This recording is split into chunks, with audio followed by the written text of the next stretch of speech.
University grants commission ने academic calendar को revise किया है। पहले जो यूनिवर्सिटी ग्रांट्स कमीशन ने एकेडमिक कैलेंडर निकाला था उसमें ये कहा था कि फर्स्ट ईयर स्टूडेंट्स का एकेडमिक सेशन सितंबर से शुरू होगा, लेकिन क्योंकि मिनिस्ट्री ऑफ होम अफेयर्स ने कोई ऐसी गाइडलाइन इशू नहीं की कि कॉलेजेस और यूनिवर्सिटीज़ खुलेंगी, इसके चलते एकेडमिक कैलेंडर को रिवाइज करना पड़ा। अब जो एकेडमिक कैलेंडर आया है उसमें यूनिवर्सिटी ग्रांट्स कमीशन ने ये कहा है कि नए सेशन की शुरुआत नवंबर के महीने से होगी। अब नवंबर के महीने में कॉलेजेस यूनिवर्सिटीज़ खुलने के बाद शुरुआत होगी या ऑनलाइन शुरुआत होगी, इस पर उन्होंने साफ तौर पर ये कहा है कि अगर मिनिस्ट्री ऑफ होम अफेयर्स ये कह देती है कि कॉलेजेस और यूनिवर्सिटीज़ को खोला जाए तो एकेडमिक सेशन जो है वो रेगुलर क्लासेस कंडक्ट की जाएंगी कॉलेजेस और यूनिवर्सिटीज़ में, और एकेडमिक सेशन नवंबर से ही शुरू हो जाएगा। अगर ऐसा कोई ऑर्डर नहीं आता तो भी 1 नवंबर से ऑनलाइन ही सही लेकिन एकेडमिक सेशन की शुरुआत की जाएगी। साथ ही में कुछ बड़े बदलाव किए गए हैं इस एकेडमिक सेशन में,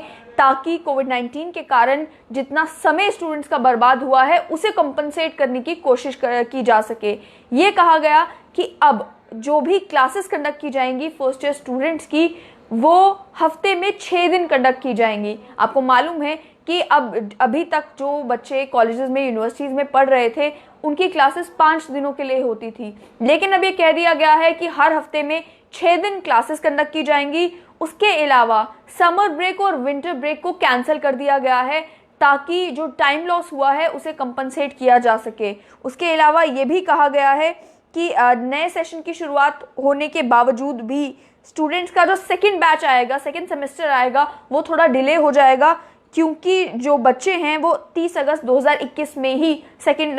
सेमेस्टर में पहुंच पाएंगे। इसीलिए सेकेंड सेमेस्टर में भी यही किया जाएगा कि 6 दिन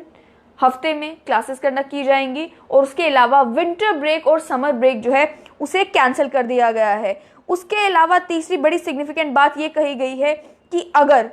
कोई भी व्यक्ति ये चाहता है कि वो अपनी एडमिशन कैंसिल कर दे, एडमिशन्स को लेकर ये कहा गया है कि अक्टूबर के महीने तक 31 अक्टूबर तक जो है आप एडमिशन का प्रोसेस कंप्लीट कर लें, और अक्टूबर के महीने के बाद अगर कोई एडमिशन लेने के बाद भी ये चाहता है कि वो अपनी एडमिशन कैंसिल करे,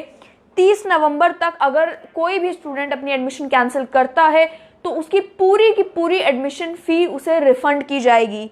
साफ तौर पर लिखा गया है कि फाइनेंशियल हार्डशिप्स को अवॉइड करने के लिए अगर कोई माँ बाप ये चाहते हैं कि लॉकडाउन के कारण कि उनके फाइनेंशियली वो इतने स्टेबल नहीं थे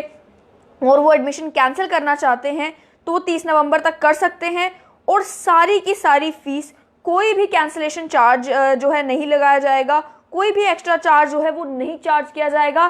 पूरी फीस कंप्लीटली रिफंड की जाएगी। और कैंसिलेशन के बाद ही कहा गया है कि 100 रुपये आप प्रोसेसिंग फ़ीस के तौर पर काट सकते हैं, लेकिन 100 रुपये से ज़्यादा आप रिफंड करने के बाद प्रोसेसिंग फ़ीस भी नहीं काट सकते। अगर कोई भी अपनी एडमिशन कैंसिल करना चाहता है तो वो कर सकता है। ऑलरेडी यूजीसी जो है वो कंट्रोवर्सी से घिरी हुई थी फाइनल एग्ज़ाम्स को लेकर, कई जगहों पर फाइनल एग्ज़ाम्स कंडक्ट किए भी गए। अब जो है नए एकेडमिक सेशन की शुरुआत के बारे में यूजीसी ने कह दिया है कि नवंबर से शुरुआत हो जाएगी। अब देखना ये है कि मिनिस्ट्री ऑफ होम अफेयर्स क्या कहती है, क्या क्लासेस रेगुलर वे में कंडक्ट की जाएंगी या नवंबर से ऑनलाइन क्लासेस पर ही नया सेमेस्टर, नया एकेडमिक सेशन शुरू हो जाएगा।